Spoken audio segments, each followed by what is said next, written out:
പ്രിയപ്പെട്ട ഉദ്യോഗാർത്ഥികൾക്ക് ഇതാ ഒരു സന്തോഷ വാർത്ത. നിങ്ങളെ എല്ലാവരുടെയും നിരന്തര അഭ്യർത്ഥനയെ മാനിച്ചുകൊണ്ട് എൻട്രി ചെയ്ത 30 ദിവസത്തെ സൈക്കോളജി സ്പെഷ്യൽ പാക്ക് ആരംഭിക്കുന്നു. 30 ദിവസം കൊണ്ട് നിങ്ങളുടെ 20 മാർക്കിൻ്റെ സൈക്കോളജി, പെഡഗോജി, ഫിലോസഫി പോർഷനുകൾ തീർത്ത് തരുന്നു. ആഴ്ചയിൽ 5 ലൈവ് ക്ലാസ്സുകൾ ഉൾപ്പെടെ 10,001 ക്വസ്റ്റ്യൻസ് ഉൾപ്പെടെ നിങ്ങൾ ഏത് ആംഗിളിൽ നിന്ന് ഏത് തരത്തിൽ നോക്കിയാലും മുഴുവൻ പ്രീവിയസ് ക്വസ്റ്റ്യൻസും ചെയ്തെടുക്കാൻ പറ്റുന്ന തരത്തിലേക്ക് എൻ്റെ നേതൃത്വത്തിൽ എൻ്റെ സ്പെഷ്യൽ മെൻറ്റർഷിപ്പിൽ സൈക്കോളജിക്ക് മാത്രമായി ഒരു പുതിയ ബാച്ച് ആരംഭിക്കുകയാണ്. ഈ ബാച്ചിൽ ജോയിൻ ചെയ്യാൻ ആഗ്രഹിക്കുന്നവർ താഴെ സ്ക്രോൾ ചെയ്തിരിക്കുന്ന നമ്പറിലേക്ക് എത്രയും വേഗം കോൺടാക്റ്റ് ചെയ്യുക. കാരണം ഞാൻ ഒറ്റയ്ക്കായി ഇത് കൈകാര്യം ചെയ്യുന്നത് കൊണ്ട് തന്നെ കൂടുതൽ ഉദ്യോഗാർത്ഥികളെ ഇതിനകത്ത് ഉൾപ്പെടുത്താൻ കഴിയില്ല. ആദ്യം ജോയിൻ ചെയ്യുന്ന വെറും 200 കുട്ടികൾക്ക് മാത്രമാണ് ഈ ബാച്ചിൽ ഇരിക്കാൻ കഴിയുന്നത്. കാരണം റെക്കോർഡഡ് സൈക്കോളജി ക്ലാസ്സുകൾക്ക് പുറമെ എൻ്റെ ക്വസ്റ്റ്യൻ പേപ്പർ ഡിസ്കഷൻ സെഷൻ, കുറച്ചുകൂടി ഡെപ്തിൽ ഒട്ടനേകം സൈക്കോളജി പോർഷൻസിൻ്റെ ഡിസ്കഷൻ, ഇതെല്ലാം വരുന്നത് കൊണ്ട് കൂടുതൽ കുട്ടികളെ, കൂടുതൽ ഉദ്യോഗാർത്ഥികളെ ഇതിനകത്ത് ഉൾപ്പെടുത്താൻ കഴിയില്ല എന്ന ബുദ്ധിമുട്ട് ഉണ്ട്. അതുകൊണ്ട് ആദ്യം തന്നെ എത്രയും വേഗം ഇതിലേക്ക് ജോയിൻ ചെയ്യുക. കാണാം. അത് philosophical education, technological education and ഇതെല്ലാം DLD സിലബസിൽ കൊടുത്തിട്ടുള്ള വളരെ കുറച്ച് മൈന്യൂട്ട് ആയിട്ടുള്ള കാര്യങ്ങൾ ഉൾപ്പെടുത്തിക്കൊണ്ട് എന്താണ് അഭിക്ഷമതയെക്കുറിച്ച് പ്രധാനമായിട്ടുള്ള മനഃശാസ്ത്രജ്ഞന്മാർ പറഞ്ഞിട്ടുള്ള ഡെഫിനിഷൻ എന്ന് പഠിക്കണം. ഈ പറയുന്ന സ്കൂൾ ഓഫ് തോട്ട് എന്ന് പറയുന്ന, അതായത് വിദ്യാഭ്യാസ മനഃശാസ്ത്രത്തിന്റെ ചിന്താധാരകൾ എന്ന് പറയുന്ന ഒരു പോർഷനിൽ എൻ്റെ ഏറ്റവും പ്രിയപ്പെട്ട LPSA UPSA ഉദ്യോഗാർത്ഥികൾക്ക് നിങ്ങൾ ഏവരും പ്രതീക്ഷയോടെ കാത്തിരുന്ന സിലബസ് ഡിസ്കഷൻ സെഷനിലേക്ക് സ്വാഗതം. കഴിഞ്ഞ NCA എക്സാമിനേഷൻ ഉൾപ്പെടെയുള്ള അനവധിയായിട്ടുള്ള പരീക്ഷകൾക്ക് കേരള പബ്ലിക് സർവീസ് കമ്മീഷൻ തന്നിട്ടുള്ള സിലബസ് ആണ് നമ്മൾ ഇന്ന് പ്രധാനമായും ചർച്ച ചെയ്യുന്നത്. ആ ക്ലാസ്സിലേക്ക് ഏവർക്കും സ്വാഗതം. നിങ്ങൾക്കറിയാം, പാർട്ട് 4 എന്ന് പറയുന്ന മൊഡ്യൂളിൽ എഡ്യൂക്കേഷൻ ആൻഡ് ചൈൽഡ് സൈക്കോളജി എന്ന് പറയുന്ന ഒരു ഹെഡിങ്ങോട് കൂടിയാണ് 20 മാർക്കിൻ്റെ പ്രധാനപ്പെട്ട സിലബസ് ഭാഗങ്ങൾ നിങ്ങൾക്ക് തന്നിട്ടുള്ളത്. ഇവിടെ എഡ്യൂക്കേഷൻ എന്ന് വെച്ച് കഴിഞ്ഞാൽ വിദ്യാഭ്യാസം, ആ വിദ്യാഭ്യാസത്തിൽ ഉൾപ്പെടുന്ന വസ്തുതകൾ എന്തെന്നൊക്കെ ചോദിച്ചു കഴിഞ്ഞാൽ അത് philosophical education, technological education and sociological education. അപ്പോൾ ഈ 3 ഭാഗങ്ങൾ കൂടി ചേരുന്ന എഡ്യൂക്കേഷൻ എന്ന് പറയുന്ന ഒരു ഭാഗവും ചൈൽഡ് സൈക്കോളജി, അതായത് നമ്മൾ പഠിക്കുന്ന വില്യം വൂണ്ട് മുതൽ ഇങ്ങോട്ടുള്ള മുഴുവൻ മനഃശാസ്ത്രജ്ഞരുടെയും മനഃശാസ്ത്ര ചിന്താധാരകളും സമീപനങ്ങളും അവരുടെ നിയമങ്ങളും അവരുടെ പരീക്ഷണങ്ങളും ഒക്കെ ചേർന്നുകൊണ്ടുള്ള ചൈൽഡ് സൈക്കോളജി എന്ന് പറയുന്ന ഒരു ഭാഗം, അതുപോലെ തന്നെ പഠനത്തെ സ്വാധീനിക്കുന്ന വസ്തുതകൾ, ഇതെല്ലാം ചേരുന്ന ചൈൽഡ് സൈക്കോളജി എന്ന് പറയുന്ന ഒരു ഭാഗവും കൂടിയാണ് 20 മാർക്കിൻ്റെ സിലബസിൽ നിങ്ങൾക്ക് തന്നിട്ടുള്ളത്. ഈ സിലബസിനെ ഞാനൊന്ന് പരിശോധിച്ച് നോക്കുകയാണ്, മീൻസ് നിങ്ങൾക്ക് വേണ്ടി ഒന്ന് പരുവപ്പെടുത്തുകയാണ്. അപ്പോൾ ഒന്നാമത്തെയും രണ്ടാമത്തെയും സ്റ്റേറ്റ്മെന്റ് നിങ്ങളൊന്ന് നോക്കിയേ. പഠനത്തെക്കുറിച്ചുള്ള വിവിധ സമീപനങ്ങൾ, നിയമങ്ങൾ, സിദ്ധാന്തങ്ങൾ, മനഃശാസ്ത്രജ്ഞരും ആശയങ്ങളും, ഘടനാവാദം മുതൽ സാമൂഹ്യജ്ഞാന നിർമ്മിതവാദം വരെ എന്നുള്ള 2 സ്റ്റേറ്റ്മെന്റുകൾ. ഇത് രണ്ടും ഒന്നായിട്ട് വേണം നിങ്ങൾ പഠിക്കേണ്ടത്. കാരണം ഇത് രണ്ടും രണ്ടല്ല എന്ന വിശ്വാസത്തിൽ തന്നെ നിങ്ങൾ പഠിക്കണം. കാരണം പഠനത്തെക്കുറിച്ചുള്ള സമീപനങ്ങൾ എന്ന് പറയുന്നത് ഒന്ന് ജസ്റ്റാൾട്ടിസമാണ്, സമഗ്രതാവാദ സമീപനമാണ്. 2 ജ്ഞാനനിർമ്മിതിവാദമാണ്. 3 വ്യവഹാരവാദം അഥവാ ചേഷ്ടാവാദമാണ്. 4 സൈക്കോ അനാലിസിസ്, അതായത് മനോവിശ്ലേഷണമാണ്. അപ്പോൾ ഈ സമീപനങ്ങളാണ് നമ്മൾ പഠിക്കേണ്ടത് ഒന്നാമത്തെ ഈ ഒരു സ്റ്റേറ്റ്മെന്റിൽ. എന്നാൽ ഇത് ഉൾപ്പെടെയുള്ള ഘടനാവാദം മുതൽ ഇങ്ങേ അറ്റമുള്ള സാമൂഹ്യജ്ഞാന നിർമ്മിതിവാദം, സോഷ്യൽ കൺസ്ട്രക്റ്റിവിസം വരെയുള്ള മുഴുവൻ ഭാഗങ്ങളും ചേർത്തുകൊണ്ടാണ് രണ്ടാമത്തെ സ്റ്റേറ്റ്മെന്റ് തന്നിട്ടുള്ളത്. അതിനർത്ഥം ഈ പറയുന്ന സ്കൂൾ ഓഫ് തോട്ട് എന്ന് പറയുന്ന, അതായത് വിദ്യാഭ്യാസ മനഃശാസ്ത്രത്തിന്റെ ചിന്താധാരകൾ എന്ന് പറയുന്ന ഒരു പോർഷനിൽ ഘടനാവാദം, വില്യം വൂണ്ടിന്റെ ഘടനാവാദം മുതൽ ഫങ്ഷണലിസം, ധർമ്മവാദം മുതൽ ബിഹേവിയറിസം, വ്യവഹാരവാദം മുതൽ ജ്ഞാനനിർമ്മിതിവാദം, കൊഗ്നിറ്റീവ് കൺസ്ട്രക്റ്റിവിസം മുതൽ സൈക്കോ അനാലിസിസ്, മനോവിശ്ലേഷണവാദം മുതൽ ഹ്യൂമനിസം, മാനവികതാവാദം വരെയുള്ള മുഴുവൻ വിദ്യാഭ്യാസ മനഃശാസ്ത്രത്തിലെ സ്കൂൾ ഓഫ് തോട്ടും അതിൽ പറഞ്ഞിട്ടുള്ള പ്രബലന്മാരായിട്ടുള്ള മനഃശാസ്ത്രജ്ഞന്മാരുടെ ചിന്തകളും സമീപനങ്ങളും ആശയങ്ങളും ഉൾപ്പെടുന്നതാണ് ഈ രണ്ട് സ്റ്റേറ്റ്മെന്റ്. ഇത് നിങ്ങൾ രണ്ടായിട്ട് പഠിക്കേണ്ട, ഒന്നായിട്ട് തന്നെ പഠിക്കണം. അതിനകത്ത് നിങ്ങൾക്ക് ഫുള്ള് കവർ ചെയ്താൽ അത് പ്രയോജനകരമായിരിക്കും. ഓക്കെ, ഇനി രണ്ടാമത്തെ, അതായത് ഞാൻ രണ്ടാമത്തെ എന്ന് പറയാൻ കാരണം ആദ്യത്തെ രണ്ട് സ്റ്റേറ്റ്മെന്റും ഒറ്റ ടോപ്പിക്കായിട്ട് കൺസിഡർ ചെയ്തുകൊണ്ടാണ്. അങ്ങനെ നിങ്ങൾ പഠിക്കാവൂ. ഓക്കെ, ഇനി മൂന്നാമത് അല്ലെങ്കിൽ രണ്ടാമതായിട്ട് കിടക്കുന്നത് വിദ്യാഭ്യാസ ചിന്തകരും ദർശനങ്ങളുമാണ്. ഇത് എവിടത്തെയാണ്? ഈ എഡ്യൂക്കേഷൻ എന്ന് പറയുന്ന പോർഷനിൽ ഉൾപ്പെട്ടിട്ടുണ്ട് എന്ന് ഞാൻ നേരത്തെ നിങ്ങളോട് പറഞ്ഞ ഫിലോസഫിക്കൽ എഡ്യൂക്കേഷൻ എന്ന് പറയുന്ന ഒരു പോർഷനിൽ വരുന്നതാണ് അല്ലെ ദർശനം എന്ന് പറയുന്നത്. ഈ ടോപ്പിക്ക് ഏതൊക്കെ ഉൾപ്പെടുന്നു എന്ന് ചോദിച്ചു കഴിഞ്ഞാൽ പ്രധാനമായും 3 ദർശനങ്ങളാണ്, 3 തരത്തിലുള്ള ദർശനങ്ങളാണ് ഇതിൽ ഉൾപ്പെടുന്നത്. നിങ്ങൾക്കറിയാം, ഐഡിയലിസം ഉണ്ട്, നാച്ചുറലിസം ഉണ്ട്, പ്രഗ്മാറ്റിസം ഉണ്ട് അല്ലെ. ഐഡിയലിസം, നാച്ചുറലിസം, പ്രഗ്മാറ്റിസം, ആദർശവാദം, പ്രകൃതിവാദം, അതുപോലെ തന്നെ പ്രായോഗികവാദം.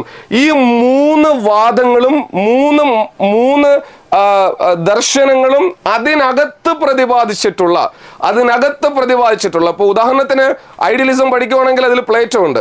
ഐഡിയലിസ്റ്റ് ആണ്, ലോകത്തിൽ വളരെ പോപ്പുലർ ആയിട്ടുള്ള ഒരു ഐഡിയലിസ്റ്റ് ആണ് പ്ലേറ്റോ എന്ന് പറയുന്നത്. അപ്പോൾ അതുപോലെ തന്നെ നാച്ചുറലിസം പഠിക്കുകയാണെങ്കിൽ അതിൽ റൂസോ ഉണ്ട്. അതുപോലെ തന്നെ പ്രഗ്മാറ്റിസം പഠിക്കുകയാണെങ്കിൽ അതിൽ ജോൺ ഡൂയി ഉണ്ട്.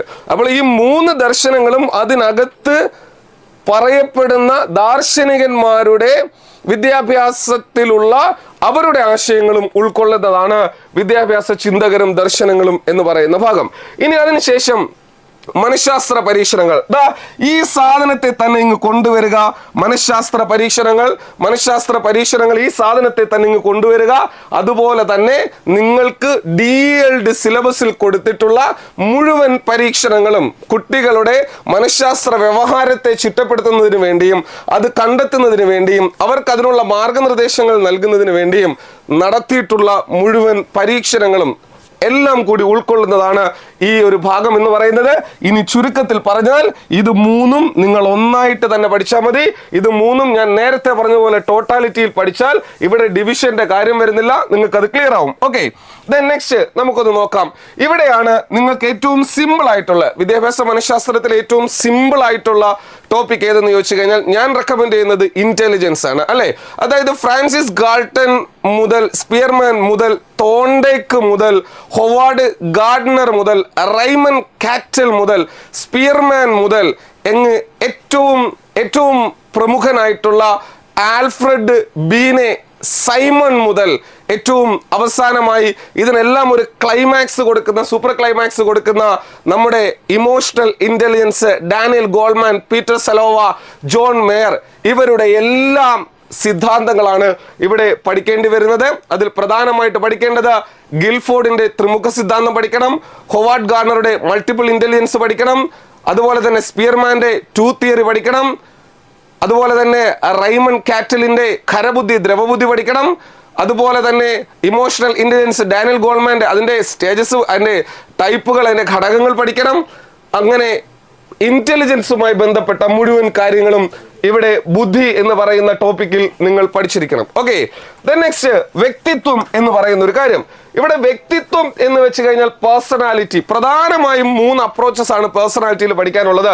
ഒന്ന് സൈക്കോ അനലിറ്റിക്കൽ അപ്രോച്ച് എന്ന് പറയും. അതായത് സൈക്കോ അനലിറ്റിക്കൽ എന്ന് പറയുമ്പോൾ നിങ്ങൾ ഇവിടെ ചിന്തിക്കേണ്ട ഒരു കാര്യം എന്ന് പറയുന്നത് നേരത്തെ നമ്മൾ പഠിച്ചു. നേരത്തെ ഞാൻ പറഞ്ഞു വിദ്യാഭ്യാസ മനഃശാസ്ത്രജ്ഞരും അവരുടെ സമീപനങ്ങളും എന്ന ഭാഗത്ത് നിങ്ങൾ ഇത് പഠിച്ചു കഴിയും.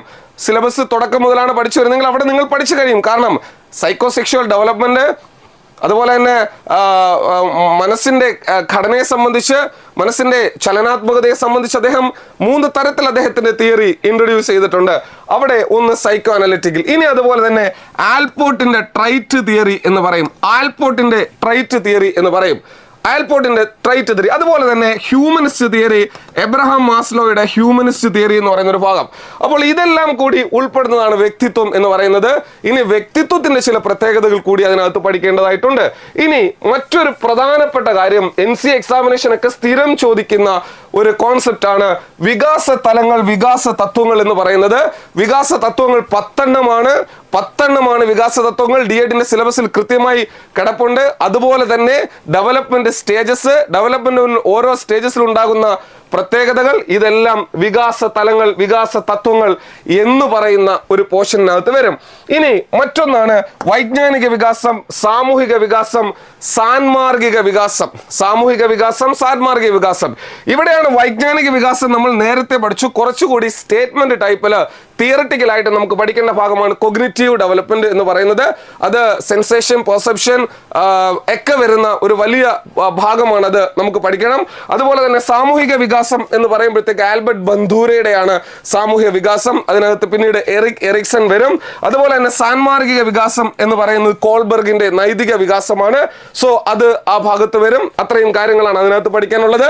ഇനി ഈ വ്യക്തിത്വവും വികാസ തലങ്ങളും ബുദ്ധിയും ആയി ഒത്തിണങ്ങി പോകുന്ന ഒരു ടോപ്പിക്കാണ് പാരമ്പര്യവും പര്യാവരണവും എന്ന് പറയുന്നത്. കാര്യം ഈ 3 ഘടകത്തെ, പാരമ്പര്യവും പര്യാവരണവും എങ്ങനെ സ്വാധീനിക്കുന്നു എന്ന് ഈ 3 ടോപ്പിക്ക് പഠിക്കുന്ന സമയത്ത് തന്നെ നിങ്ങൾ പഠിച്ചു പോയാൽ യാതൊരു സംശയവും കൂടാതെ നിങ്ങൾക്ക് ഇത് പ്രത്യേകം പഠിക്കേണ്ടി വരില്ല.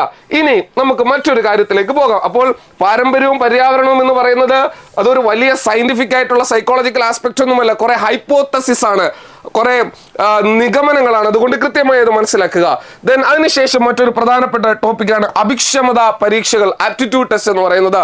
അവിടെ നിരവധിയായിട്ടുള്ള എന്താണ് അഭിക്ഷമത എന്ന് പഠിക്കണം. എന്താണ് അഭിക്ഷമതയെ കുറിച്ച് പ്രധാനമായിട്ടുള്ള മനഃശാസ്ത്രജ്ഞന്മാർ പറഞ്ഞിട്ടുള്ള ഡെഫിനിഷൻ എന്ന് പഠിക്കണം. എന്നതിന് ശേഷം അഭിക്ഷമത പരീക്ഷകൾ പഠിക്കണം.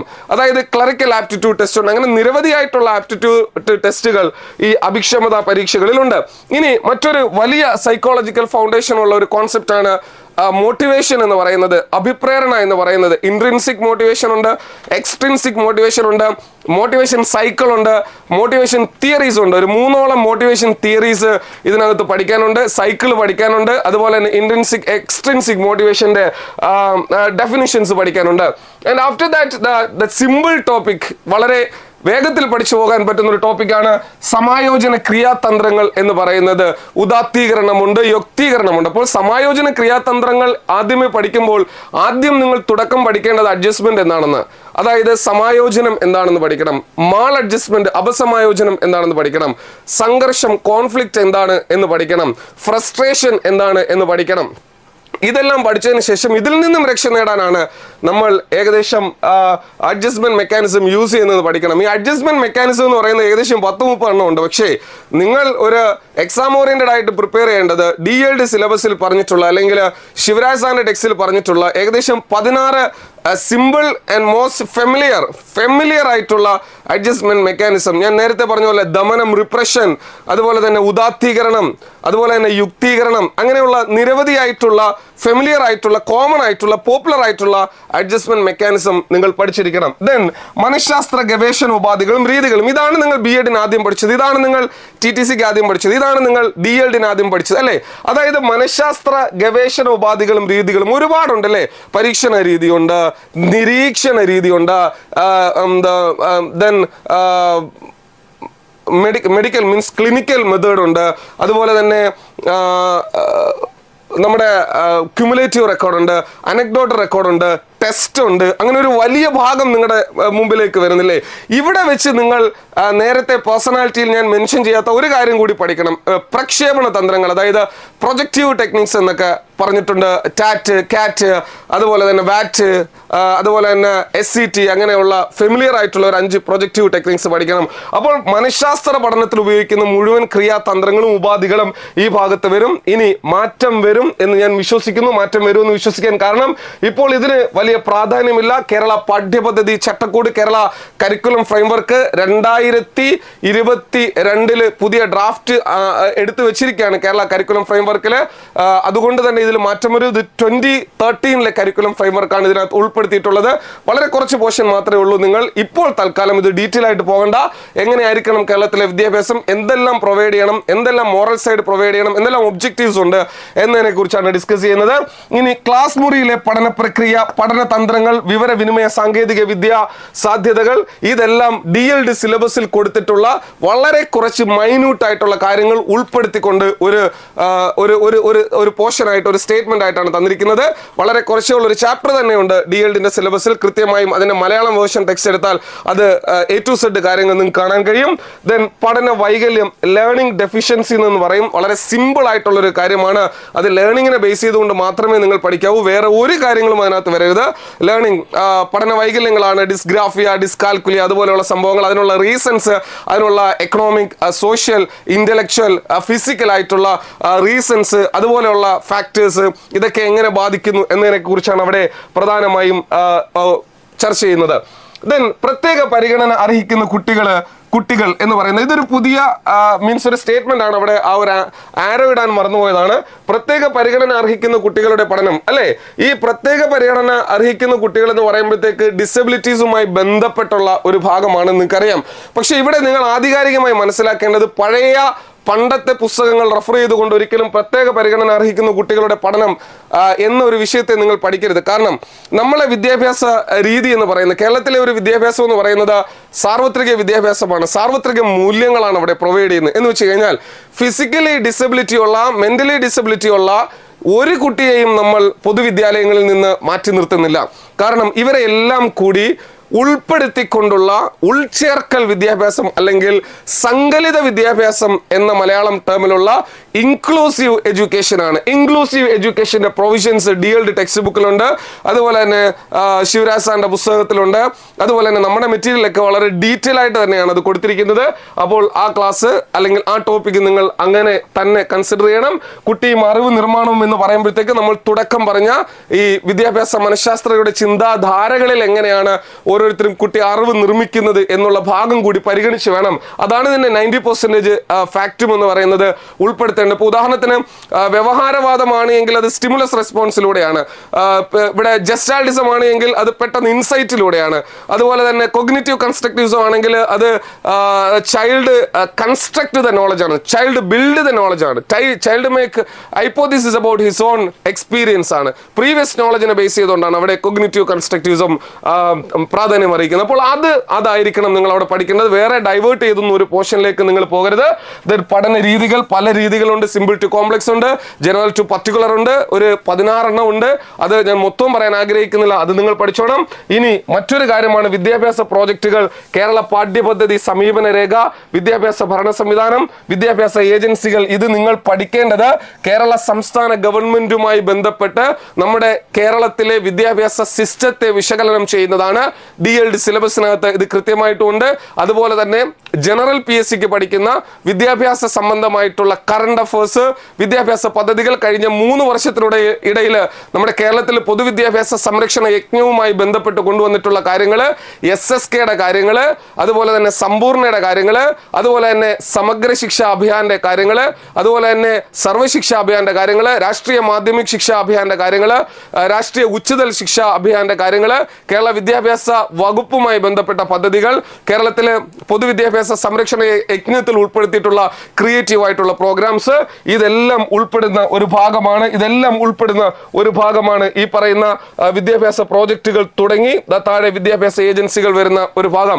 ഇനി ഏറ്റവും അവസാനമാണ് വിദ്യാഭ്യാസ കമ്മീഷനുകൾ എന്ന് പറയുന്നത്. നിങ്ങൾക്കറിയാം കമ്മീഷൻസിന്റെ ഒരു വലിയ വിളനിലം തന്നെയുണ്ട് നമുക്ക് അല്ലെ. ആദ്യമായിട്ട് അങ്ങ് പോകുമ്പോൾ 1813 ചാർട്ടർ ആക്ട് മുതൽ 1835 Macaulay minutes, 1854 Wood's despatch, 1882 Hunter commission, അതിനുശേഷം 82 1948 ഇടയിൽ നിരവധിയായിട്ടുള്ള യൂണിവേഴ്സിറ്റി കമ്മീഷൻസ് വന്നിട്ടുണ്ട്. അതുപോലെ തന്നെ central board of advisory education എന്ന് പറയുന്ന ക്യാബ് എന്ന് പറയുന്ന ഒരു ബോഡി വന്നിട്ടുണ്ട്. അതെല്ലാം 82 1947 ഇടയിലാണ്. 1948 Radhakrishnan commission, 52 Mudaliar commission, 64 Kothari commission, 68 national policy on education, 86 national policy on education, 90 national policy on education review, 93 learning without burden Yashpal committee, 2005 national curriculum framework, 2020 national policy on education. ഇതെല്ലാം വരുന്ന ഒരു അൾട്ടിമേറ്റ് ടോപ്പിക്കാണ്, വളരെ ഡീറ്റെയിൽഡ് ആയിട്ടുള്ള ടോപ്പിക്കാണ് വിദ്യാഭ്യാസ കമ്മീഷനുകൾ എന്ന് പറയുന്നത്. സോ ഇതാണ് നമുക്ക് നിലവിൽ നമുക്ക് തന്നിട്ടുള്ള LPST UPST സിലബസ് എന്ന് പറയുന്നത്. കൂടുതൽ കാര്യങ്ങളും വിശദീകരണവും തുടർന്നുള്ള ക്ലാസ്സുകളിൽ കാണും. All the very best. Let we meet again. Thank U.